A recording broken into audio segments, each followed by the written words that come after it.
I was wiping down table 7 when the daughter who robbed me walked into the diner laughing at my downfall, and in that instant, every bruise on my heart began throbbing again. My name is Marlene Hayes. I am 62 years old, and I never imagined that after a lifetime of honest work, I would be wearing a polyester uniform in a noisy San Diego diner just to survive. But life has a way of stripping you down to the bone, especially when the betrayal comes from the very people you once carried in your arms. Harbor Point Diner smelled of coffee, burnt toast, and the endless churn of life.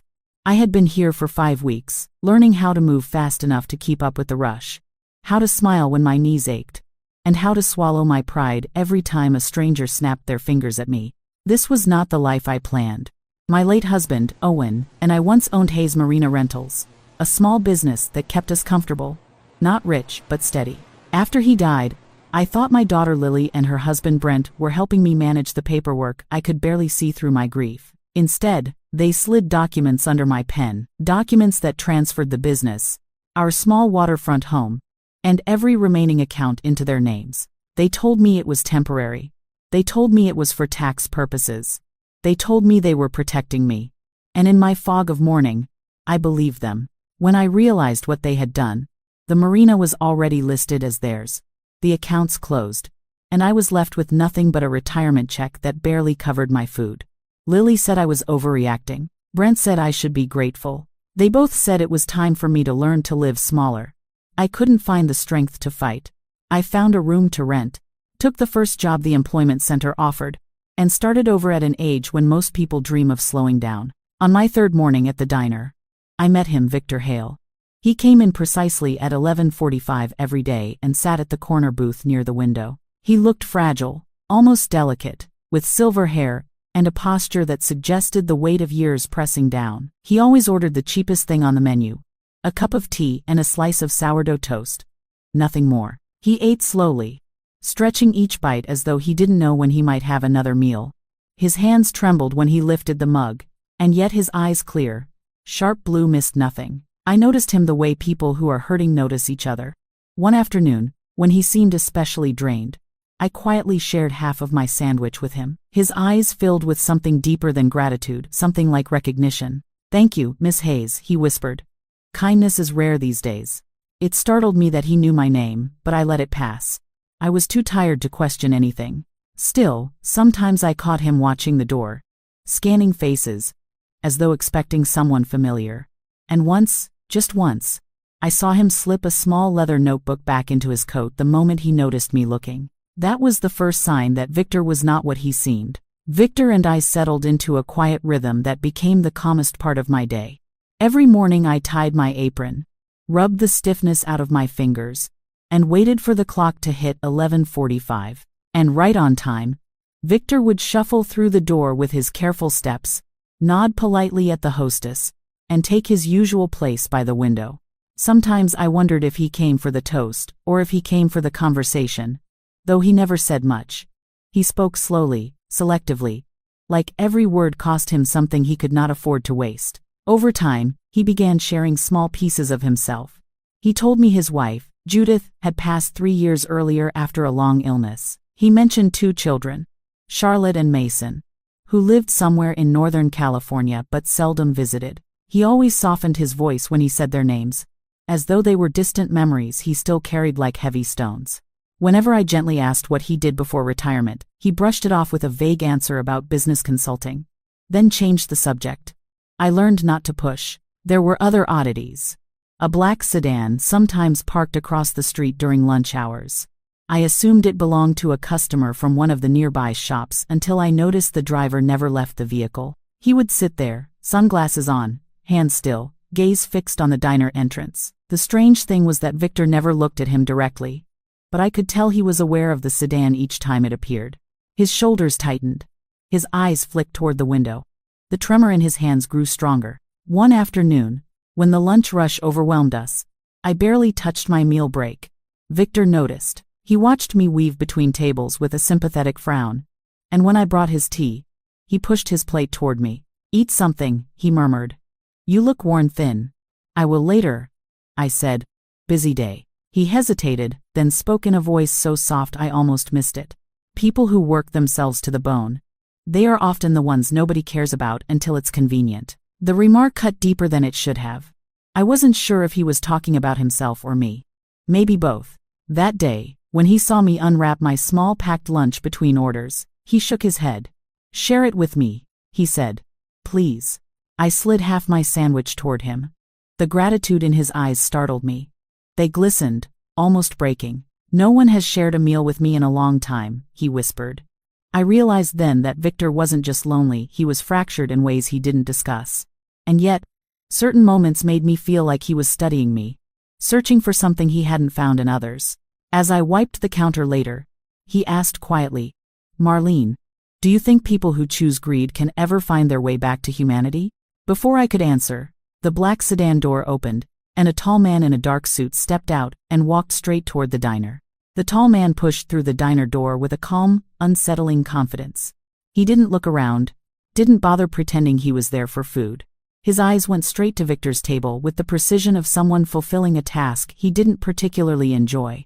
Victor didn't lift his head. He only tightened his fingers around his teacup, as though bracing for an impact no one else could see. The man stopped beside Victor, leaned down, whispered something too quietly for me to hear, then slipped a business card under Victor's saucer. Victor gave the smallest nod, not of agreement but acknowledgement.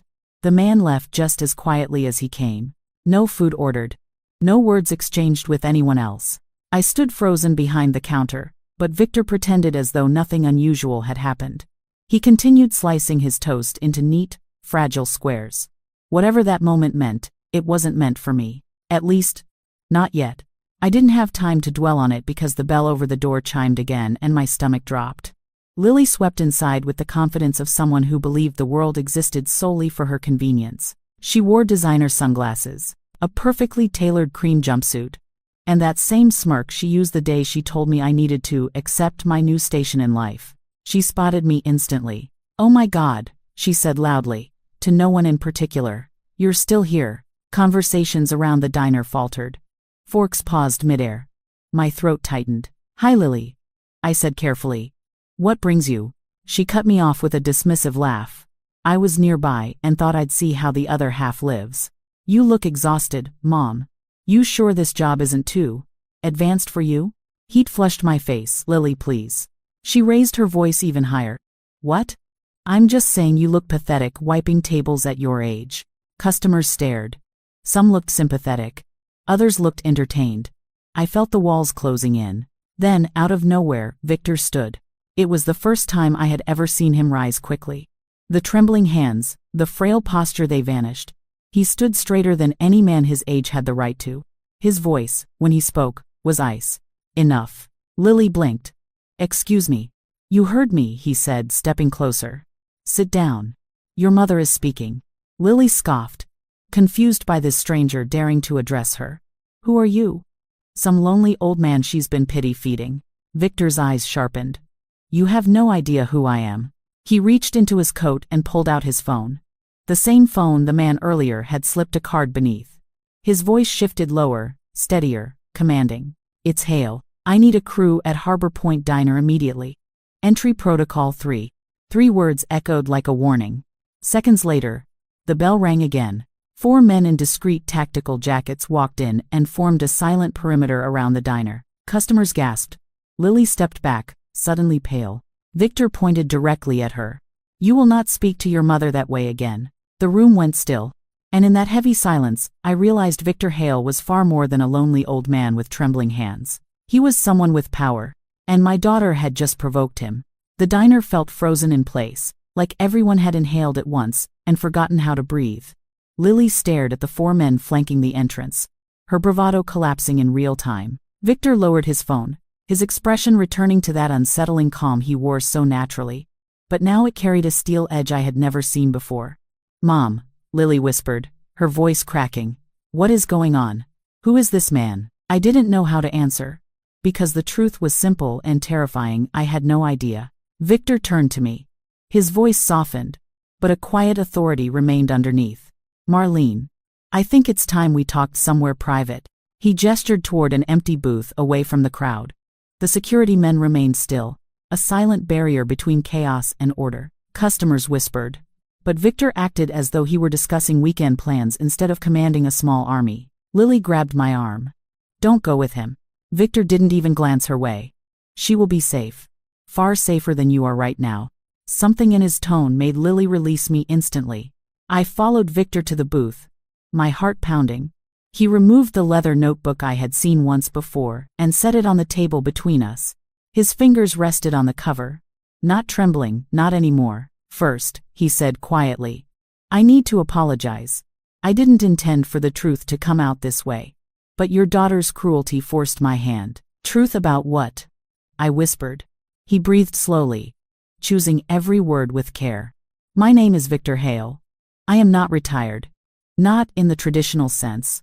For 40 years, I built Hale Marine Technologies into one of the largest independent research firms on the West Coast. We developed coastal mapping systems, submersible guidance equipment, emergency beacon networks, things that keep people alive without them ever realizing it."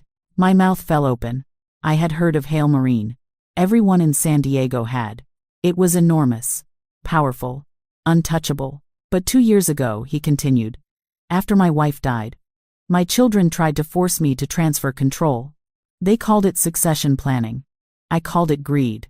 He looked down, the faintest crack of pain visible, so I walked away. Disappeared. Let them believe I had suffered a mental decline. I wanted to see the world without money, without influence, without the filters people wear when they think you can give them something. "And you came here," I whispered. "Here," he said gently, "I found you." I stared at him stunned. "From the first day you shared your lunch with me," Victor continued, "I saw a woman stripped of everything but still capable of kindness. And I began looking into your story." My stomach tightened. "Looking into?" "Yes," he said. "Your daughter and her husband didn't just trick you. They falsified documents. They buried tax records. They transferred assets into shell accounts that have no legal standing." My breath caught. "Marlene," he said softly, "what they did is criminal." I felt dizzy, gripping the table for balance. Victor leaned forward, eyes steady. "And I intend to help you reclaim every single thing they stole from you." I sat there, unable to speak, as Victor opened his leather notebook and turned it so I could see the pages. They weren't filled with ramblings or sketches like I once imagined. They were meticulous records, copies of documents, handwritten notes, dates, and highlighted lines that made my pulse quicken. The first page showed the deed to my marina. Underneath it, Victor had written one word: fraud. "This," he said quietly, tapping the corner of the paper, "was altered. The original signature block was removed and replaced. Whoever did it used a scanning pattern consistent with mid-tier imaging software. Amateur, but effective enough to fool someone grieving." I stared, horrified. "Brent handles digital forms. He told me everything was standard." Victor nodded. "Standard for someone trying to steal." He turned the page. Bank withdrawals. Transfers I had never authorized. A ledger showing inconsistent amounts routed through a holding account I didn't recognize. "What is this account?" I whispered. "A shell company," Victor replied. "They created it under the name Del Mar Advisory. It doesn't exist as a licensed entity, which means every transfer they made into it is illegal." The room felt as though it tilted sideways. I had known they betrayed me, but seeing the proof laid out, neat and undeniable, made it real in a way grief alone never had. "I don't want them arrested," I murmured, barely hearing my own voice. "They're my family." Victor's expression softened. "Family is not defined by blood. It is defined by loyalty." I wiped my eyes, but the tears kept coming. Victor continued. "My team has already begun retrieving the full data trail. We have bank logs, digital fingerprints, and enough evidence to charge them with elder exploitation, financial coercion, and falsifying property documents." I shook my head. "I don't want revenge. And you won't get revenge," he said calmly. "You will get your life back." He flipped another page.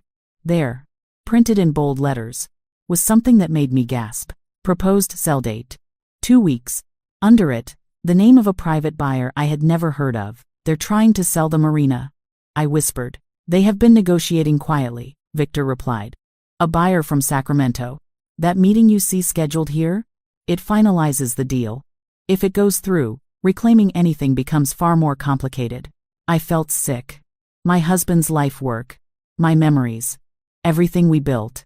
They were carving it up like it meant nothing. I can stop the sale, Victor said. By tomorrow morning. I can freeze the transfer under suspicion of fraud. My hands trembled so violently I had to fold them in my lap. What happens to Lily? That depends on you, he answered simply. I looked at him, searching for something: mercy, direction, strength. Instead, I saw patience, and a steadiness that reminded me of someone who had walked through storms harsher than mine. I don't want to destroy her, I said shakily. I just want my life back. I want what Owen and I worked for. I want peace. Victor nodded, closing the notebook gently. Then that is exactly what we will aim for. He stood and offered me his hand. Marlene, you have been stripped of everything. Now it is time to take it all back. The next morning felt unreal, like I had stepped into someone else's life. Victor arranged everything so swiftly, it made my head spin. His team secured a meeting at the marina office, the very place Lily had stripped from me. Walking back into that building sent a sharp ache down my spine. The familiar scent of seawater and old varnished wood clung to the walls, just as it had when Owen ran it with pride. But now it felt cold. Stolen. Victor stood beside me, calm, composed, his presence radiating a quiet force that settled my nerves. Two individuals introduced as legal representatives, one from San Diego, one from Los Angeles, waited by the conference table. They nodded politely but kept a professional distance. At exactly 11:15, footsteps echoed down the hall. Lily entered with a bright, anticipatory smile, clearly expecting the private buyer. But the moment she saw me seated beside Victor, her expression collapsed. What is this?" she demanded. Victor didn't answer immediately. He gestured for her to sit. The authority in that simple motion made her obey. "Where's Mr. Carlson?" Lily asked sharply. "We have a scheduled meeting." Victor opened his leather notebook and slid a printed packet across the table toward her. "Your meeting has been postponed indefinitely." She snatched the packet, flipping through it. Confusion melted into shock. "What is this supposed to be?" "Evidence," Victor said, his tone like a calm tide hiding a strong undercurrent. "Of every fraudulent transaction, every falsified form, every duplicated signature block, every hidden account." Lily's breath stuttered. This doesn't mean." "It means exactly what it shows," Victor said. "You stole from your mother. You manipulated property deeds.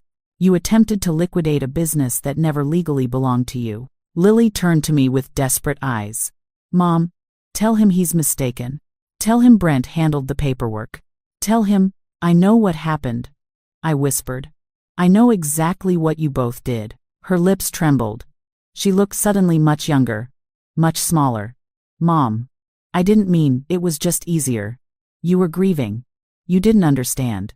We thought," Victor interrupted softly. "Greed often disguises itself as practicality." Lily's shoulders sagged. "Are you going to have us arrested?" Victor opened another document and placed it between us. "That depends on what you choose." She stared at him, horrified. "You will return every asset, every account, and every percentage of equity to your mother. You will commit to 1 year of financial ethics counseling and restricted access to her life. If you comply fully, no charges will be filed." "And if I don't?" she whispered. Victor didn't raise his voice. He didn't need to. "Then your actions qualify for felony prosecution under California codes of elder exploitation, fraudulent transfer of property, and intentional misrepresentation. You will face trial, and prison is a possible outcome." Lily's legs buckled. She collapsed into the chair, tears spilling down her cheeks in shaking waves. "Mom, please," she choked out. "I'm sorry. I'm so sorry." For the first time, I saw the fear in her eyes, not fear of Victor, but fear of what she had become. I reached across the table and touched her trembling hand. "Then sign," I said gently. "And let's start again." Her hand shook violently as she picked up the pen. And with a long, broken sob, she signed my life back to me. 6 months passed, and life slowly stitched itself back together in ways I never expected. The marina was legally mine again. I spent mornings unlocking the office just as Owen once did, breathing in the scent of salt water and fresh paint after Victor quietly funded renovations. I didn't ask how much he spent, he didn't volunteer the information. It felt like he was restoring a part of me that had been ripped away. Lily kept her word. She attended counseling, held a modest job, and respected every boundary. Our relationship remained fragile, like touching glass that might crack under too much pressure, but at least it was real. Brent, on the other hand, packed his things and moved out of state. I didn't mourn the loss. Victor visited the marina often. Sometimes with coffee. Sometimes with news from his legal team. Sometimes just to sit on the old dock in comfortable silence. He seemed lighter, more grounded, as though shedding his hidden life had allowed him to breathe. But there was still something unresolved: his children. One warm afternoon, as I sat at my desk sorting through new rental contracts, a knock sounded on the door. I assumed it was Victor. Instead, a tall woman stepped in, wearing a pressed navy blazer and a guarded expression. "I'm looking for Marlene Hayes," she announced. That would be me. She studied me with cool, sharp eyes. "I'm Charlotte Hale." My pulse spiked. The daughter Victor said barely spoke to him. Before I could respond, she continued, "I want to understand why my father is rearranging his entire estate. Why a woman he's known for less than a year suddenly has influence over decisions that were once family matters." The accusation in her tone stung more than I expected. "I'm not influencing him," I said softly. "Victor makes his own choices." Charlotte's jaw tightened. "He updated his estate plan. He assigned new beneficiaries. He restructured the inheritance my brother and I were supposed to receive. And all of this happened after he met you." I felt my breath catch. I hadn't known he made changes. He'd mentioned intentions. Possibilities, not that anything had been finalized. Before I could answer, the door opened again. Victor stepped inside, holding 2 coffees, and froze at the sight of his daughter. "Charlotte," he said quietly. She turned on him. "Why her? Why replace your children with a stranger? Do not raise your voice to me," Victor said. But there was hurt behind his firmness. "I replaced no one. I simply chose to give value where value was given to me." Charlotte scoffed. "And what did she give you?" Victor set the coffees down and looked at her with a pain so raw it silenced the room. "She gave me kindness," he said. "The one thing my own children have not offered in years." Charlotte's eyes filled with anger and something deeper. Something that looked like denial cracking. "That's not fair," she whispered. "We stayed away because you shut us out.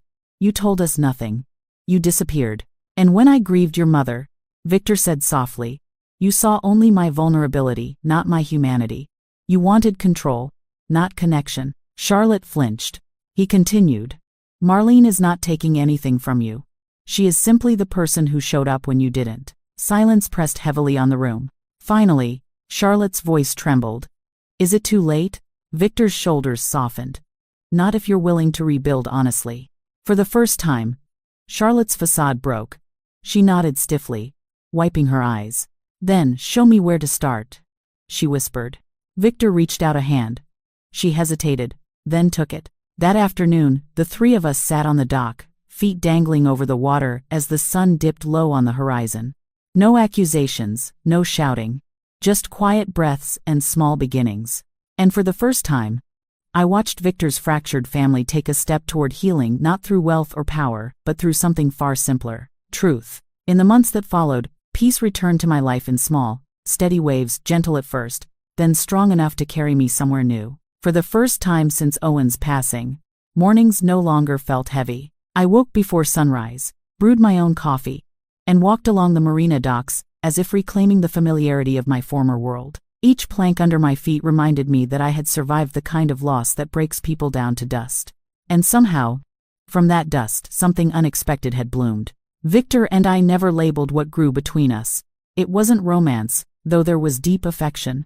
It wasn't just friendship, though it had started that way. It was a partnership of 2 people who had been broken by those who should have loved them most, and who had chosen, quietly and carefully, to build something stronger out of the ruins. He often joined me on those early walks. Sometimes he brought pastries from a bakery near his new townhouse. Sometimes he brought stories from his meetings with Charlotte and Mason, who were slowly, cautiously rebuilding their relationships with him. They had begun to understand that their father had not abandoned them. He had stepped away because he needed to see who they were when he could give them nothing. One morning, as the sun painted gold across the water, Victor handed me an envelope. Not heavy, not formal, simple, almost humble. "This is for you," he said. I opened it carefully. Inside was a document stating that I now held partial ownership in a new community program he had launched, the Hale Marina Initiative, dedicated to supporting widows, seniors, and small family businesses at risk of financial exploitation. This is your story, he said softly, turned into something that will protect others. Emotion tightened my throat. Victor, I don't deserve this. He smiled gently. You deserve more than you think. You kept your heart open when every reason told you to close it. We sat together on the edge of the dock as fishing boats hummed out into the harbor. A seagull landed a few feet away, bold and curious. Life felt simple again, not perfect, but honest. Lily and I now met for lunch twice a month. She struggled with shame and guilt, but she was trying, really trying. And while trust didn't return overnight, I could see pieces of the daughter I once knew resurfacing. She brought me flowers sometimes. She asked questions about my day. She apologized not just once, but repeatedly, in ways that showed she understood the magnitude of her choices. One afternoon, she slipped her hand into mine and whispered, "Thank you for not giving up on me." Those words mattered more than anything she had signed. As I sit here now, telling you my story, I realize something important. We do not get to choose the betrayals life hands us. We do not get to choose who breaks our hearts. But we do get to choose what we become after the breaking. And sometimes, the family we build out of compassion, accountability, and truth becomes far stronger than the one we lost. Now I'm curious, what would you have done in my place? Have you ever rebuilt yourself after someone you loved hurt you deeply? Share where you're watching from. And stay with me, I've left 2 powerful stories on the final screen that will take your breath away. Looking back now, I finally understand that life doesn't fall apart to punish us. Sometimes it collapses so we can see who truly stands with us when the dust settles. I lost the home I built, the savings I worked decades for, and the children I thought would protect me in my old age. But in that empty space, I found something far more valuable. The courage to rebuild myself and the wisdom to recognize genuine kindness. I learned that family isn't defined by blood, but by the people who choose to honor your worth. Justice may come slowly, but it arrives with a clarity that heals. And above all, I discovered that even after betrayal, your heart can open again stronger, wiser, and more compassionate than before. Now I want to hear from you. What lesson did you take from my story? And you're watching from which city?